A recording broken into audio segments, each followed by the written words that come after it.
जग से हारा नहीं मैं, खुद से हारा हूँ माँ। ये गूंज है किलकारी के उन बच्चों की जिनकी प्रतिभाएं चार दीवारी के अंदर कैद हो गई हैं। इस वक्त मैं बिहारी के मध्य विद्यालय में हूँ, जहाँ पर एक कक्षा संचालित होती है समर कैंप किलकारी के नाम पर। यहाँ पर गीत, संगीत, अन्य प्रशिक्षण के साथ साथ नृत्य भी नए बच्चों के बीच में सिखाई जा रही हैं। और यहाँ पर संगीत शिक्षक हैं जिनके नेतृत्व में अभी संगीत की कक्षाएं संचालित हो रही हैं। अभी हम इन शिक्षक से मिलेंगे और जानेंगे कि किलकारी को लेकर किस तरह की प्रशिक्षण बच्चों के बीच दी जा रही है, राष्ट्रभक्ति के बीज बोए जा रहे हैं, साथ ही साथ उनके प्रतिभा में वो निखार दिया जा रहा है जिस प्रतिभा की मोहताज आजकल के नई पीढ़ियाँ हैं।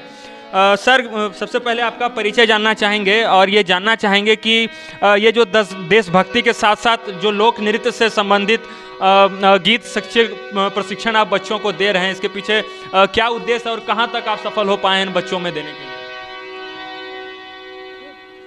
संगीत जीवन का सर्वांगीण विकास के लिए बहुत महत्वपूर्ण विषय है, भाषा है, और बच्चे काफ़ी उत्तेजना के साथ इसको ग्रहण कर रहा है और बच्चे में कुछ लाभ भी दिखाई दे रहा है। कब से आप बच्चों को संगीत का प्रशिक्षण दे रहे हैं और कितने बच्चे अब तक इसमें प्रशिक्षण सीख पा रहे हैं? ये मात्र 2 महीना का कोर्स है और 2 महीना के अंदर ही ये बच्चा यहाँ तक पहुँचा है। इसमें से सर कई बच्चे ऐसे होंगे जिनको आपने म्यूज़िक सिखाया होगा, हारमोनियम बजाना सिखाया होगा, बजा के वो बच्चे परफॉर्म कर सकते हैं। एक बच्चे को आप बुलाएंगे सर। तुम ही आ जाओ।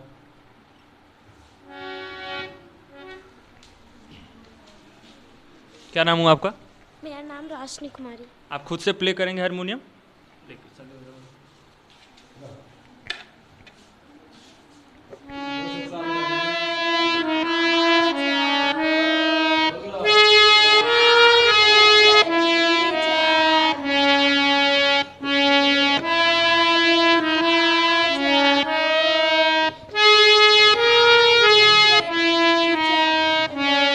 सकते हैं किस तरह यहाँ पे किलकारी के बैनर तले समर कैंप पर गर्मी के छुट्टियों में इस चार दीवारी के अंदर बच्चों में संगीत का बीज बोया जा रहा है, उनमें रचनात्मक क्षमता का विकास किया जा रहा है। और अभी हमारे साथ किलकारी के जो समन्वयक हैं शिव कुमार पासवान जी, वो हमारे साथ अभी जुड़ेंगे और ये बताएंगे कि किलकारी क्या है और इसके बैनर तले क्या उद्देश्य है किलकारी का, जो बच्चों के समक्ष में विभिन्न प्रकार की जो प्रशिक्षण दिए जा रहे हैं, गीत, संगीत, नृत्य इत्यादि हैं। हमारे साथ अभी शिव सर हैं, शिव कुमार पासवान समन्वयक हैं किलकारी के। सर, स्वागत है आपका। और अब बताएंगे सर हमारे दर्शकों को कि किस तरह का प्रशिक्षण दिया जा रहा है, क्या उद्देश्य है किलकारी का और इससे किस हद तक आप बच्चों को लाभान्वित कर पाएँ? किलकारी का मुख्य उद्देश्य है बच्चों के अंदर जो छिपी हुई प्रतिभा है उसको सामने लाना और इसके माध्यम से बच्चों को क्राफ्ट, पेंटिंग, नृत्य, संगीत आदि विधाएं सिखाई जाती है। कहाँ किस हद तक बच्चे सर लाभान्वित हो पा रहे हैं, या क्या आपको लग रहा है कि जितने दिनों से ये किलकारी संचालित हो रही है तब से लेके अब तक के बीच में किस तरह के बदलाव आए हैं? बदलाव तो बहुत आया कि विद्यालय में बच्चों का जुड़ाव बढ़ा है और पहले विद्यालय की उपस्थिति बहुत कम रहती थी, लेकिन जब से किलकारी की शुरुआत हुई है बच्चे बहुत सराहने लगे हैं। जमुई के बिहारी में एक विद्यालय के कक्ष में ये जो संचालित किलकारी यहाँ पर हो रही है, यहाँ पे हम आपको चार दीवारी के दिखाना चाहेंगे। हमारे सहयोगी कैमरा के पीछे आपको दिखाएंगे कि दीवारों पर बने हुए ये जो पेंटिंग है, इन्हीं बच्चों की रचनात्मक क्षमता का प्रतिफल है। इसमें आप देख सकते हैं विभिन्न प्रकार की पेंटिंग, इन्होंने जो कल्पनाओं के रंग कागज़ों पर जो उकेरे हैं वो इनकी प्रतिभा दिखाने के लिए काफ़ी है। तरह तरह के पेंटिंग जो कि भारतीय संस्कृति और सभ्यता के भी परिचायक हैं, गांव, शहर, पर्यावरण समेत जो क्राफ्ट है, चित्रकला है, उन सभी की तस्वीर आप अपने स्क्रीन पे देखिए। इसके अलावे पेंटिंग्स के अलावे कई तरह के आर्ट एंड क्राफ्ट का भी नमूना बच्चों के द्वारा यहाँ पर पेश किया गया है। इसके अलावे सबसे महत्वपूर्ण चीज़ हम यहाँ पे ये दिखाएंगे कि ये किलकारी का ही प्रतिफल है कि एक महान हस्ती के साथ आप बच्चे की तस्वीर देख सकते हैं हमारे पीछे। मैं आपको इसी तस्वीर को भी दिखाना चाहूँगा। ये वो तस्वीर है जो शायद पहचान के मोहताज नहीं है और ये वो बच्ची हैं जो इस महान हस्ती के साथ किलकारी के एक कार्यक्रम के दौरान ली गई तस्वीर है, जो इस किलकारी के दीवार पर टंगी हुई है। इसके अलावा मैं आपको ये बता देना चाहूँगा कि यहाँ पर जो समर कैंप 2022 का आयोजन किया गया था। चक धूम धूम इसका नाम दिया गया है, जिसकी उद्घाटन 31 मई 2022 को हुआ था और समापन 15/6/2022 को किया जाएगा।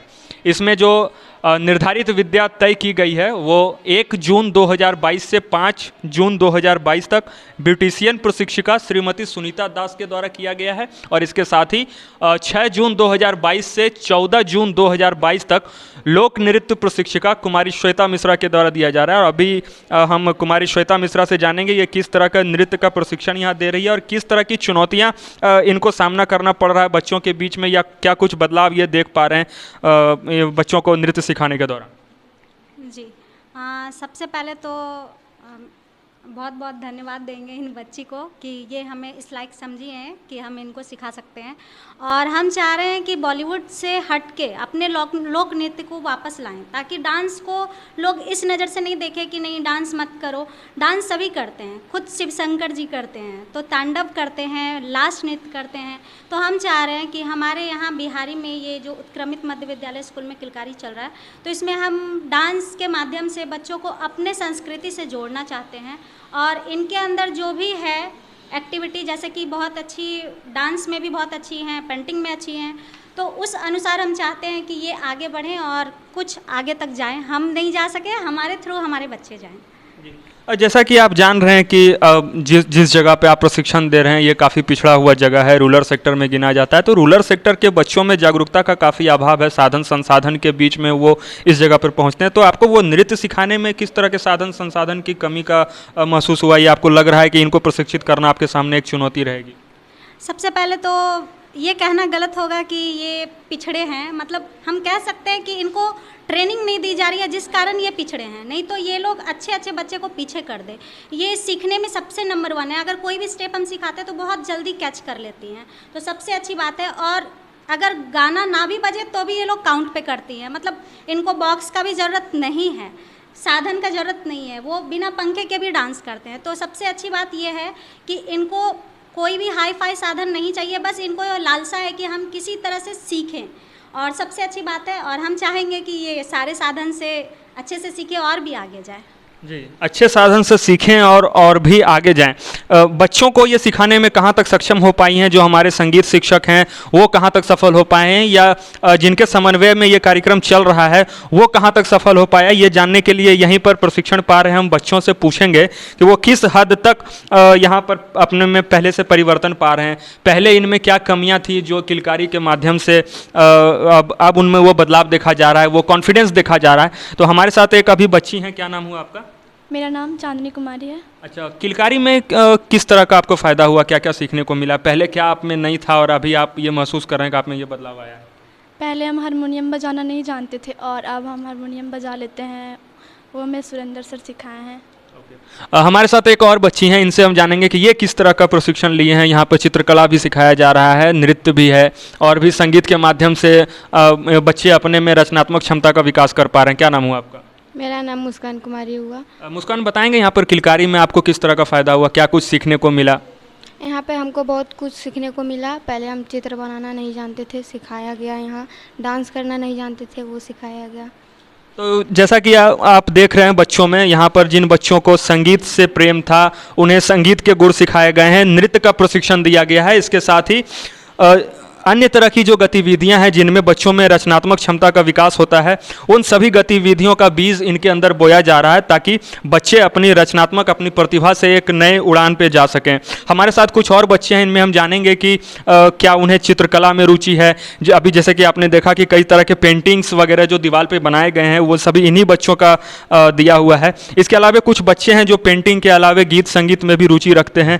यहाँ पर हम ये जानना चाहेंगे कि आप हमें यहाँ पर बताएँ कि पेंटिंग्स और चित्रकला के अलावा और किस तरह का प्रशिक्षण यहाँ किलकारी की तरह दिया जा रहा है? यहाँ हमें कराटा सिखाया जाता है जिससे हम खुद सेल्फ डिफेंस बनेंगे। अगर हम अकेले रास्ते में जा रहे हैं, हमारे साथ कुछ गलत हो तो हम उसका जवाब दे सकें। ये नहीं कि रोते हुए घर आए, अपने मम्मी पापा को बुलाएं और वो उनको साथ लेके जाएं। जाहिर सी बात है कि जब यहाँ पे रचनात्मक का बीज बोया जा रहा है तो उसमें इन बच्चों को सेल्फ डिफेंस की भी ट्रेनिंग दी जा रही है। और मैं अपने कैमरा पर्सन से कहूँगा कि आप इस कमरे को दिखाएं कि एक महज ये छोटे से कमरे में और एक छत के नीचे इतनी सारी प्रशिक्षण किलकारी के बैनर तले दी जा रही हैं, लेकिन बस साधन और संसाधन के अभाव में जो किलकारी का उद्देश्य है उन उद्देश्यों की पूर्ति नहीं हो पा रही है। एक बार फिर से हम जुड़ेंगे यहाँ के समन्वयक शिव कुमार पासवान जी से और ये जानना चाहेंगे कि किलकारी का जो मुख्य शाखा पटना में है वहाँ से इन्हें किस तरह का दिशा निर्देश मिला है और उस दिशा निर्देशन पर किस तरह के कार्यों का क्रियान्वयन ये जमुई जैसे जगह में कर पा रहे हैं। क्या कुछ चुनौतियाँ आ रही हैं या फिर कहाँ तक उन उद्देश्यों के पूर्ति में ये सफल हो पाए हैं? जहाँ तक किलकारी से मिलने वाली संसाधन है तो बहुत सीमित हम लोगों का है, लेकिन फिर भी उस सीमित संसाधन में भी हम बच्चों को अच्छी प्रशिक्षण दे पा रहे हैं और बच्चे भी बहुत अच्छी। आगामी भविष्य में सर किलकारी के तरह किस तरह के प्रोजेक्ट आने जा रहे हैं या आपको लग रहा है कि और भी ज़रूरत है बच्चों में वो निखार देने की? नहीं, जहाँ तक किलकारी की तो बजट है तो लगता है 4-5 साल से लगभग यही चल रहा है, कोई इसमें एक्स्ट्रा बजट तो है नहीं, कुछ नहीं है, बहुत सीमित संसाधन है। चाह करके भी हम कुछ विशेष नहीं कर पाते हैं यहाँ पर, क्योंकि एक तो कमरा छोटा है, पंखा भी एक है और अगर बड़ा कमरा रहता तो और इससे स्कूल के अलावा बाहरी बच्चे भी आकर के यहाँ लाभ उठाते। जाहिर सी बात है अगर बड़ा कमरा मिलता या इन्हें कोई केंद्र मुहैया करा दी जाती तो निश्चित रूप से बच्चों की जो प्रतिभा है, उनके जो हौसले हैं उनमें पंख लग पाते।